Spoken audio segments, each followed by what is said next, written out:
Tiit Varts, et teie muusikuna puutusite Abiseideriga päris tihedalt kokku. Et no, meie siin Eesti Jahimeeste Seltsis oleme õnnelikud selle üle, et Abiseider sellise suurepärase muusikuna andis väga palju juurde ka Eesti jahikultuurile läbi selle Jahisarve muusika. Et aga võib-olla siis tänasel päeval meenutaksite mõne sõnaga, et mis mees oli Abiseider ja milliseid mälestusi teil kõigepealt tuleb meelde seoses temaga? No eks mälestused hakkasid ikka sellest, kui ma hakkasin raadios tööle. Ma hakkasin raadios tööle 1966 veebruaris ja hakkasin helirežissööri tööd tegema.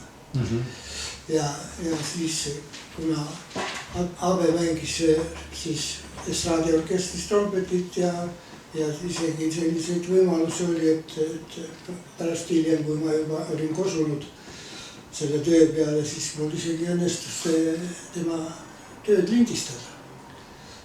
Võib-olla isegi paar lugu võivad kuskil praegu olla raadiofonoteegi põhjas, mis on võib-olla minus arvestatud.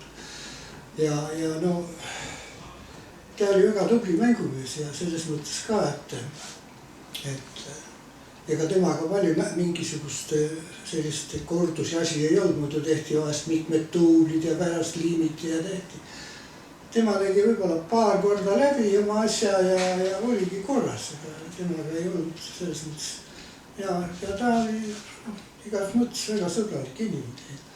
Ja ma mõtlen estraadiorkestris, ma hiljem mängisin ka estraadiorkestris ja temaga koos ja päris mitmeid aastaid.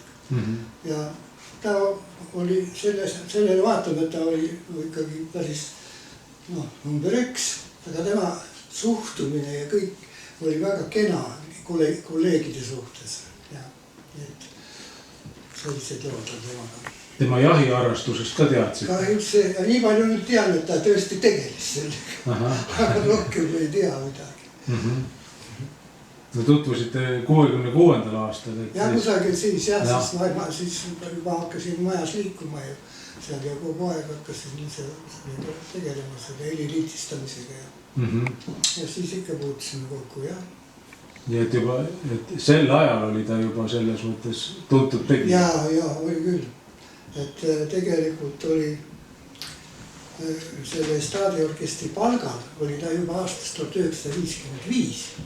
Nii et ta oli ka päris pikk olemine, sest et ta lahkus sealt 80. aastal siis orkestrist.